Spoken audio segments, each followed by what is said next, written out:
کے وقت حضرت ابو ذر رضی اللہ تعالیٰ عنہ مصطفیٰ جان رحمت کی خدمت میں حاضر ہوتے ہیں اور عرض کرتے ہیں یا رسول اللہ آج رات میں نے آپ کو دیکھا آپ جب نماز کے لیے کھڑے ہوئے تو ایک ہی آیت کو متعدد بار آپ پڑھ رہے تھے. آپ کبھی حالت قیام میں پڑھتے, آپ کبھی حالت رکوع میں پڑھتے, آپ کبھی حالت سجدہ میں پڑھتے, ایک ہی آیت کو آپ بار بار پڑھ رہے تھے. یا رسول اللہ ماجرا کیا ہے؟ آقا فرماتے ہیں ابو ذر آج کی رات میں نے رب کی بارگاہ میں اپنی گنہگار امت کے لیے بخشش کی. آج کی رات میں نے رب کی بارگاہ میں اپنے گنہگار امت کے لیے بخشش کی التجا کی.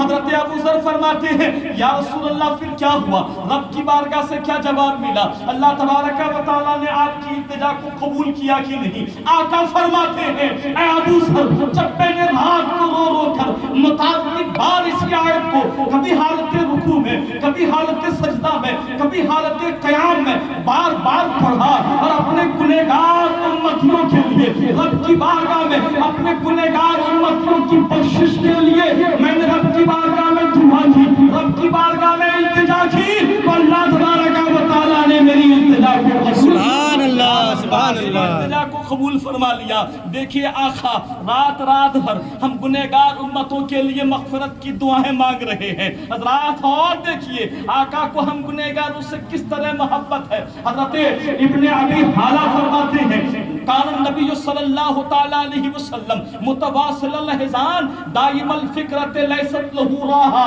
آقا صلی اللہ تعالی علیہ وسلم ہمیشہ حزن و ملال کی کیفیت میں رہتے تھے. آقا صلی اللہ تعالی علیہ وسلم ہمیشہ امت کی فکر میں رہتے تھے اور ایسی فکر, ایسا غور و فکر کے کبھی اس میں جو ہے راحت ہی نہ ہو. آقا صلی اللہ تعالی علیہ وسلم ہمیشہ امت کی فکر میں لگے رہتے تھے. یہ حال تھا مصطفیٰ جان رحمت صلی اللہ تعالی علیہ وسلم کا ہم گنہگاروں کے لیے.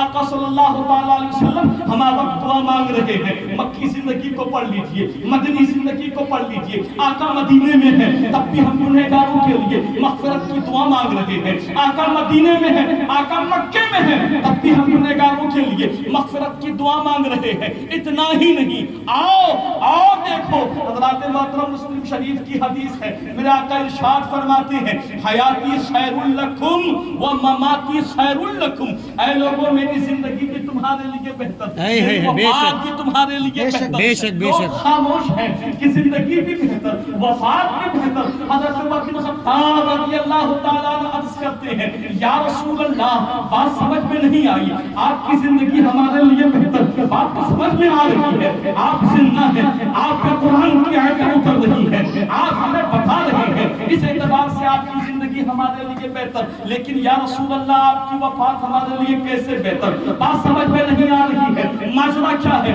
آقا صلی اللہ تعالی علیہ وسلم فرماتے ہیں اے عمر بن خطاب سنو, میری زندگی بھی تمہارے لیے بہتر, میری وفات بھی تمہارے لیے بہتر. میں زندہ ہوں, مجھ پہ قرآن کی آیتیں اتر رہی ہیں, میں تمہیں بتا رہا ہوں یہ چیزیں حلال ہیں. میں زندہ ہوں, مجھ پہ قرآن کی آیتیں اتر رہی ہیں, میں بتا رہا ہوں تمہیں یہ چیزیں حرام ہے, یہ جائز ہے, یہ ناجائز ہے, یہ راستہ جہنم کی طرف جانے والا ہے, یہ راستہ جنت کی طرف لے جانے والا ہے. میں تمہیں بتا رہا ہوں, اس اعتبار سے میری زندگی تمہارے لیے بہتر, لیکن سنو میری وفات بھی تمہارے لیے بہتر. وہ اس اعتبار سے کہ میرے ظاہری وصال کے بعد فرشتے ہر جمعرات کو تمہارے اعمال نامہ میرے قبر انور پہ پیش کریں گے. جن کے اعمال اچھے ہوں گے ان کے اچھے اعمال کو دیکھ کر میں اللہ تبارک و تعالیٰ کا حمد و ثنا بیان کروں گا, لیکن جن کے اعمال برے ہوں گے ان کے برے اعمال کو دیکھ کر میں رب کی بارگاہ میں ان کے لیے بخشش و مغفرت کی سبحان اللہ سبحان اللہ میرے اس گنہگار امتی کو اس وقت تک موت نہ دے جب تک کہ انہیں ہدایت کی توفیق. سبحان اللہ سبحان اللہ. آقا کی زندگی بھی ہمارے لیے بہتر، آقا کی وفات بھی ہمارے لیے بہتر، زندہ ہیں تب بھی ہمارے لیے مغفرت کی دعا مانگ رہے ہیں، اور آقا وصال کے بعد بھی ہمارے لیے، ظاہری وصال کے بعد بھی آقا ہمارے لیے مغفرت کی دعا مانگ رہے ہیں۔ اور ذہن قریب کیجئے، آپ مصطفیٰ جان رحمت کی محبت پہ بیٹھے ہیں، اور اپنے دل کو حاضر کیجئے اور اپنے ذہن کو قریب کیجئے۔ حضرات محترم آقا صلی اللہ تعالیٰ علیہ وسلم کا ظاہری وصال ہو گیا ہے، مصطفیٰ جان رحمت صلی اللہ تعالیٰ علیہ وسلم کو قبر انور میں رکھا گیا ہے۔ حضرت فضل بن عباس، حضرت علی رضی اللہ تعالیٰ، یہ دو صحابی رسول قبر انور میں اترے ہوئے ہیں۔ حضرات محترم آقا کا ظاہری وصال ہو گیا ہے، آقا کو قبر انور پہ رکھا گیا ہے۔ حضرت فضل بن عباس رضی اللہ تعالیٰ عنہ فرماتے ہیں کہ اس وقت بھی میرے آقا کے لبھائے مبارکہ حرکت، سبحان اللہ سبحان اللہ، اس وقت بھی میرے آقا کے ہونٹ ہل رہے تھے۔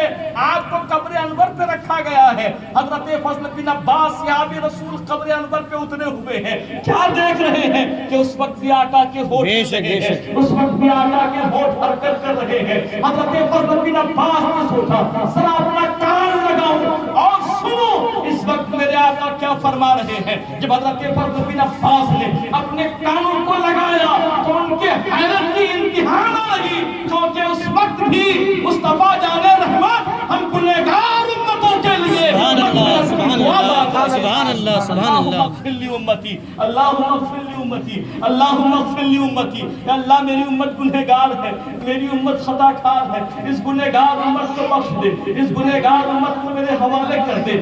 صرف اتنا ہی نہیں، کل جب میدان محشر قائم ہوگا، نفسی نفسی کا عالم ہوگا، کوئی کسی کا پرسان حال نہ ہوگا، سورج سوا نیزے پہ ہوگا، زمین تب تک تانبے کی ہو جائے گی، لوگ اپنے اعمال کے بقدر پسینے میں شرابور ہوں گے، پسینے میں غرق ہوں گے، کوئی گھٹنے تک تو کوئی کمر تک تو کوئی گلے تک، نفسی نفسی کا عالم ہوگا، یہاں تک کہ اولو العزم انبیاء کرام کی زبان پر بھی نفسی نفسی کی صدا ہوگی۔ حضرات